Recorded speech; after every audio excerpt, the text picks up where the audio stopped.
আসসালামু আলাইকুম। সংবাদে আপনাদের সবাইকে স্বাগত জানাচ্ছি। আমি ফিরোজ তোহা। শুরুতেই সংবাদ শিরোনাম।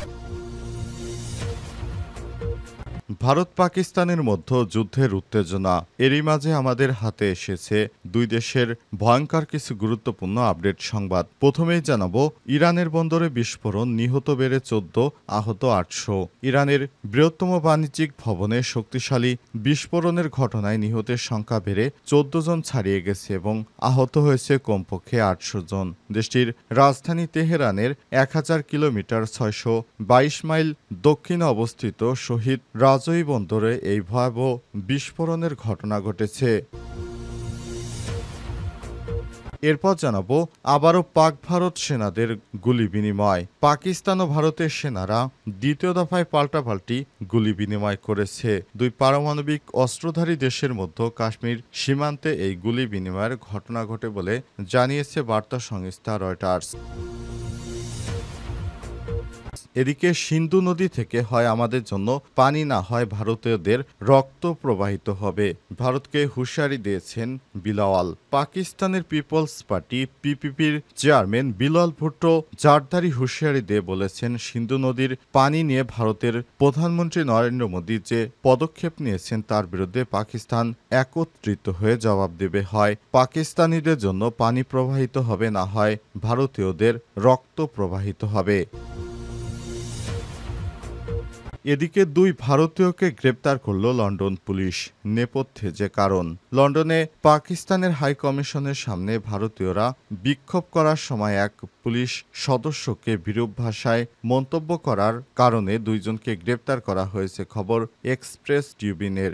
গত সপ্তাহে জম্মু ও কাশ্মীরের পর্যটকদের উপর ভয়াবহ বন্দুক হামলার পর পাকিস্তানকে দায়ী করে ভারত কূটনৈতিক চাপ প্রয়োগ করছে। এবং সর্বশেষ জানাবো, মিয়ানমার সীমান্তে ফের স্থলমাইন বিস্ফোরণ, যুবকের পা বিচ্ছিন্ন। বান্দরবনের নাইখানছড়ি উপজেলা মিয়ানমার সীমান্তে আবারও আরাকান আর্মির পুঁতে রাখা স্থলমাইন বিস্ফোরণে জুবাইর নামে এক যুবকের পা বিচ্ছিন্ন হয়ে গেছে। প্রিয় দর্শক, এতক্ষণ শুনছিলেন সংবাদ শিরোনাম, এবারে বিস্তারিত। তবে তার আগে বন্ধুরা, অনুরোধ থাকবে এই সংবাদটিতে একটি লাইক দিন। এই চ্যানেলে আপনি নতুন হয়ে থাকলে আমাদের সংবাদটি দেখতে দেখতে চ্যানেলটি সাবস্ক্রাইব করে রাখুন। কমেন্ট করে বন্ধুরা আপনার মূল্যবান মতামত জানিয়ে দিন আপনি বিশ্বের কোন দেশ থেকে বা বাংলাদেশের কোন স্থান থেকে আমাদের সংবাদটি দেখছেন এবং শুনছেন। এবারে বিস্তারিত। ইরানের বন্দরে বিস্ফোরণ, নিহত বেড়ে 14, আহত 8 শতাধিক। ইরানের বৃহত্তম বাণিজ্যিক ভবনে শক্তিশালী বিস্ফোরণের ঘটনায় নিহতের সংখ্যা বেড়ে 14 জন ছাড়িয়ে গেছে আর আহত হয়েছে অন্তত 8 শতাধিক। আজ দেশটির রাজধানী তেহরানের 1000 কিলোমিটার 620 মাইল দক্ষিণে অবস্থিত শহীদ রাজৌরি বন্দরে এই ভয়াবহ বিস্ফোরণের ঘটনা ঘটে। ইরানের রাষ্ট্রীয় সংবাদ সংস্থা IRN এই তথ্য জানিয়েছে। ইরানের সংকট ব্যবস্থাপনা সংস্থার মুখপাত্র হুসাইন আল জাফরি শহীদ রাজনীয় কন্টেনারের রাসায়নিকের দুর্বল মজুদকে বিস্ফোরণের জন্য দায়ী করেছেন। তিনি ইরানের সংবাদ মাধ্যম ইলনাকে বলেছেন, বিস্ফোরণের কারণ কন্টেনারের ভেতরে থাকা রাসায়নিক দ্রব্য। ইরানের সাধারণ মানুষ বলছে, আমরা প্রায় 26 কিলোমিটার দূরে অবস্থান করছিলাম, সেখান থেকেও এই বিস্ফোরণের সংবাদ পাওয়া গেছে। বিশেষ করে দাহ্য পদার্থ দীর্ঘদিন ধরে সেখানে মজুদ থাকার পর সেখান থেকে এই ধরনের বড় বিস্ফোরণের ঘটনা ঘটেছে। এই বিস্ফোরণের ঘটনায় 800 মানুষ গুরুতর আহত হয়েছে আর 14 জন সেখানেই মৃত্যুবরণ করেছে। তবে মৃতের সংখ্যা আরও বাড়ছে, কারণ অনেকের অবস্থায় গুরুতর ছিল এবং তারা একে অপরে সেখানে হাসপাতালে ভর্তি থাকার পর জানা গিয়েছে তারা যেভাবে আহত হয়েছে এদের মধ্যে নিহতের সংখ্যা আরও ধাপে ধাপে বাড়বে। ইরানের পক্ষ থেকে এ বিষয়ে জরুরি পদক্ষেপ নেওয়া হয়েছে। তবে যেখানেই বিস্ফোরণটি ঘটেছে সেই ভবনটি পুরোপুরি ধ্বংস হয়ে গেছে। আশপাশে যারা অবস্থান করছিলেন তারাও আহত হয়েছে। আবারও পাক ভারত সেনাদের গুলি বিনিময়। পাকিস্তান ও ভারতের সেনারা দ্বিতীয় দফায় পাল্টাপাল্টি গুলি বিনিময় করেছে। বিশেষ করে কাশ্মীরের পাহেলগামে হামলার ঘটনায় ২৬ জন নিহত হওয়ার পরই ভারত পাকিস্তানের মধ্যে দফায় দফায় সীমান্তে গুলি বিনিময় হয়েছে। প্রথমে পাকিস্তানের পক্ষ থেকে ভারতের সেনাদের উপর হামলার অভিযোগ করেছে ভারত, তবে ভারতও উল্টো প্রতিরোধ করার চেষ্টা করেছে। তবে পাকিস্তানি সেনাদের সাথে তারা পেরে ওঠে না পেরে তারা পাকিস্তানের বিভিন্ন নদ নদীতে পানি ছেড়ে দিয়ে পাকিস্তানে বন্যায় ভাসিয়ে দেওয়ার ষড়যন্ত্রে লিপ্ত হয়েছে ভারতের নরেন্দ্র মোদী হিংসাত্মক হিন্দুত্ববাদী সরকার। তিনি সাধারণ নিরীহ মানুষকে হত্যা করতে যার হাত রক্তে রঞ্জিত, সেই মোদীর নির্দেশেই ভারতের বিভিন্ন স্থানে নদীর পানি ছেড়ে দেওয়ার কারণে পাকিস্তান নিয়ন্ত্রিত কাশ্মীরে বন্যা দেখা দিয়েছে। এ বিষয়ে কাশ্মীরের পক্ষ থেকে বারবার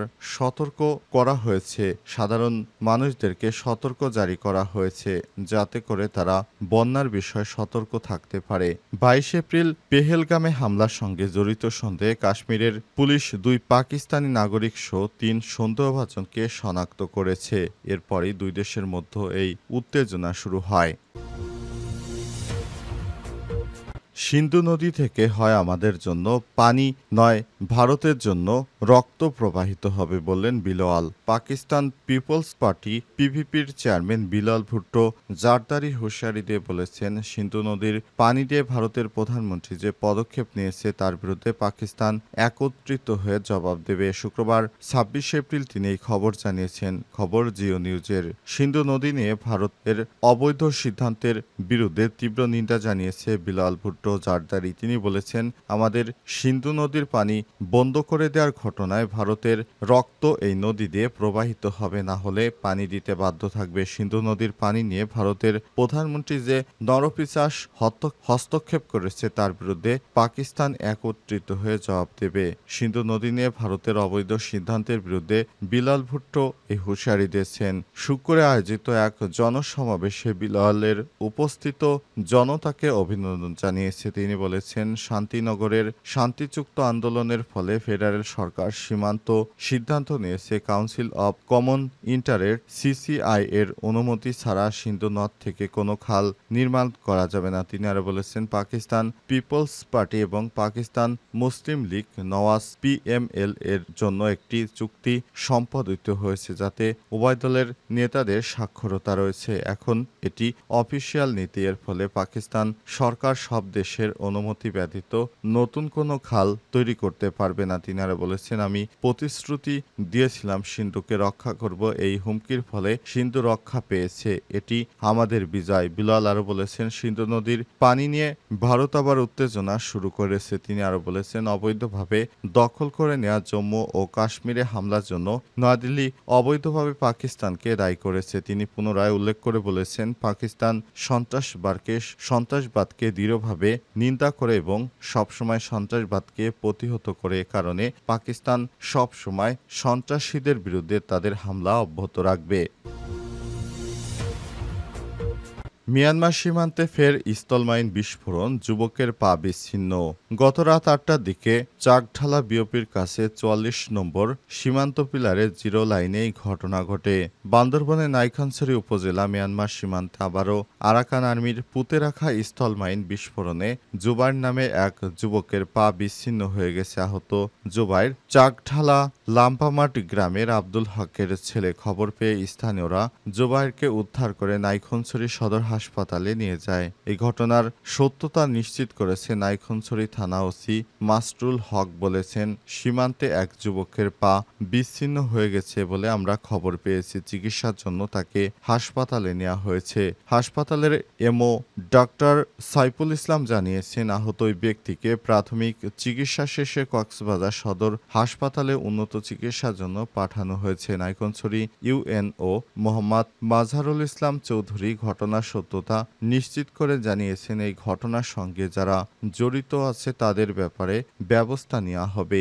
এই ঘটনায় বিশেষ করে সীমান্ত এলাকায় ঘুরতে যাওয়া ওই যুবকের পা বিচ্ছিন্ন হয়ে গেছে। অনেকেই বলছেন যে চোরাকারবারির সঙ্গে যুক্ত থাকার কারণে তারা মাঝে মধ্যেই বাংলাদেশ মিয়ানমারের সীমান্তের জিরো লাইন অতিক্রম করে ফেলে, তখনই তাদের উপর এই হামলার ঘটনা ঘটে এমনটাই জানিয়েছে অনেকেই। তবে এই ঘটনার এখনও স্পষ্ট কোনো তথ্য পাওয়া যায়নি। এ বিষয়ে পুলিশ তদন্ত করছে।